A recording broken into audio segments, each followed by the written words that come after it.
విశాఖపట్నంలోని అంతర్జాతీయ క్రికెట్ స్టేడియంకు ఉన్న డాక్టర్ వైఎస్ రాజశేఖర రెడ్డి పేరును తొలగించేందుకు చేస్తున్న కుట్రను ఎట్టి పరిస్థితుల్లోనూ సహించేది లేదని వైఎస్ఆర్సీపీ విశాఖ జిల్లా అధ్యక్షుడు మాజీ మంత్రి గుడివాడ అమర్నాథ్ హెచ్చరించారు.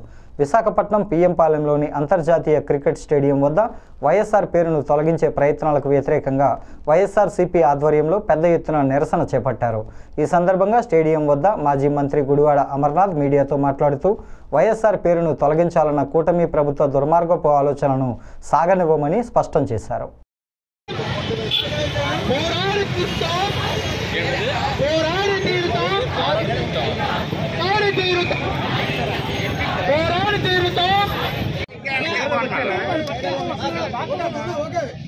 దాదాపు 48 గంటలుగా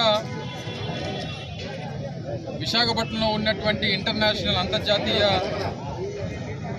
cricket stadium doctor YS Rajasekhara Reddy గారి పేరిట ఉన్నటువంటి ఆంధ్ర క్రికెట్ అసోసియేషన్ అలాగే బీడీసీఏ సంయుక్తంగా బీసీసీఐ ఆధ్వర్యంలో నిర్మించినటువంటి విశాఖపట్నం ఇంటర్నేషనల్ స్టేడియంకి 2009 సంవత్సరంలో ఆ రోజు రెండోసారి ముఖ్యమంత్రిగా రాజశేఖర రెడ్డి గారు హఠాత్తుగా మరణించినటువంటి తరుణంలో ఆ రోజు ఉన్నటువంటి ఆంధ్ర క్రికెట్ అసోసియేషన్ కమిటీ కానీ లేదా గవర్నింగ్ బాడీ కానీ ఆ రోజు ముఖ్యమంత్రిగా ఉన్నటువంటి రాజశేఖర రెడ్డి గారి మరణాన్ని అప్పటికే విశాఖపట్నానికి ఆంధ్రప్రదేశ్ రాష్ట్రానికి వారు చేసిన ఉమ్మడి ఆంధ్రప్రదేశ్ రాష్ట్రానికి వారు చేసినటువంటి సేవల్ని గుర్తించి వారి పేరుని పోతినమల్లైపాలెంలో ఉన్నటువంటి ఇంటర్నేషనల్ స్టేడియంకి పెట్టాలని చెప్పి తీర్మానం చేసి దాదాపు 16 సంవత్సరాలుగా విశాఖపట్నంలో ఉన్నటువంటి ఇంటర్నేషనల్ స్టేడియంకి రాజశేఖర రెడ్డి గారి పేరు పెట్టడం అది కొనసాగించడం కూడా చూసాం. అనేక సంవత్సరాలుగా అంతర్జాతీయ మ్యాచ్లు కానీ లేదా ఇప్పుడు జరుగుతున్నటువంటి ఐపీఎల్ మ్యాచ్లు కానీ లేదా ఇతర జాతీయ స్థాయిలో అయినటువంటి క్రికెట్ మ్యాచెస్ కానీ రాజశేఖర రెడ్డి గారి పేరిట ఉన్నటువంటి స్టేడియంలో జరిగేవి.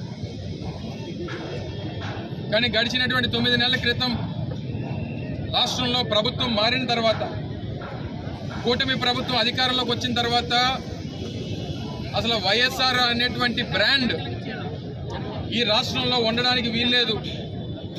వైఎస్ఆర్ కాంగ్రెస్ పార్టీ ఉండడానికి వీల్లేదు, వైఎస్ఆర్ బ్రాండ్ ఉండడానికి వీల్లేదు. రాజశేఖర రెడ్డి గారి పేరుని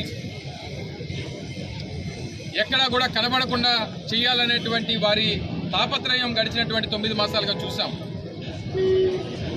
2024 జూన్లో వారు అధికారంలోకి రావడమే నాగార్జున యూనివర్సిటీలో ఉన్నటువంటి రాజశేఖర రెడ్డి గారి విగ్రహాన్ని తొలగించారు. బాపట్లలో అయితే రాజశేఖర రెడ్డి గారి విగ్రహానికి ఏకంగా నిప్పు పెట్టారు. ఆ బ్రాండ్ అంటే ఎందుకు భయపడతా ఉన్నారు? వైఎస్ఆర్ కాంగ్రెస్ పార్టీ ఈరోజు ఆయన పేరిట ఆయన ఆశయాల కోసం ఆయన సిద్ధాంతాల కోసం జగన్మోహన్ రెడ్డి గారి నేతృత్వంలో స్థాపించినటువంటి పార్టీ 14 సంవత్సరాలుగా ఈ రాష్ట్రంలో ప్రతిపక్షంలో అధికారంలో అనేక కార్యక్రమాలు ఈ రాష్ట్రం కోసం చేశాం. అందులో విశాఖపట్నంలో ఆయన 5 సంవత్సరాలు ముఖ్యమంత్రిగా 5 సంవత్సరాల్లో రాజశేఖర రెడ్డి గారు 2004 నుంచి 2009 సెప్టెంబర్ వరకు 5 సంవత్సరాలు ముఖ్యమంత్రిగా ఈరోజు ఎంత అభివృద్ధి జరిగింది. పక్కన ఉన్నటువంటి IT hills Rushikonda IT hills అభివృద్ధి చేసింది రాజశేఖర రెడ్డి గారు. పక్కన ఉన్నటువంటి బీఆర్టీఎస్ రోడ్లు అభివృద్ధి చేసింది రాజశేఖర రెడ్డి గారు. ఆరులోలో ఉన్నటువంటి హెల్త్ సిటీ అభివృద్ధి చేసింది రాజశేఖర రెడ్డి గారు. అసలు ఈరోజు మా మేయర్గా గ్రేటర్ విశాఖ మున్సిపల్ కార్పొరేషన్ అనేటువంటిది ఈరోజు అంతర్జాతీయ స్థాయిలో అతిపెద్ద మున్సిపల్ కార్పొరేషన్గా ఈరోజు ఆంధ్రప్రదేశ్ రాష్ట్రంలో ఈరోజు అవతరించిందనంటే ఆ రోజు జీవీఎంసీగా దాన్ని అవతరించినటువంటి దానికి సహకరించింది రాజశేఖర రెడ్డి గారు. పిహెచ్పివి లాంటి ప్లాంట్లని విశాఖపట్నంలో ఆ రోజు ప్రైవేటైజ్ అయిపోయి అట్లా అమ్మేద్దామని చెప్పి చూసినటువంటి ఆ రోజు ఉన్నటువంటి ప్రభుత్వాన్ని ఆపి దాన్ని కాపాడి బిహెచ్ఎల్లో విలీనం చేసింది రాజశేఖర రెడ్డి గారు. షిప్ యార్డ్ని కాపాడింది రాజశేఖర రెడ్డి గారు. విశాఖపట్నం స్టీల్ ప్లాంట్ని అభివృద్ధి చేయాలని ఆ రోజు డిజిన్వెస్ట్మెంట్ వైపు ఆ రోజు ఉన్నటువంటి ఎన్డీఏ ప్రభుత్వం అడుగులు వేస్తే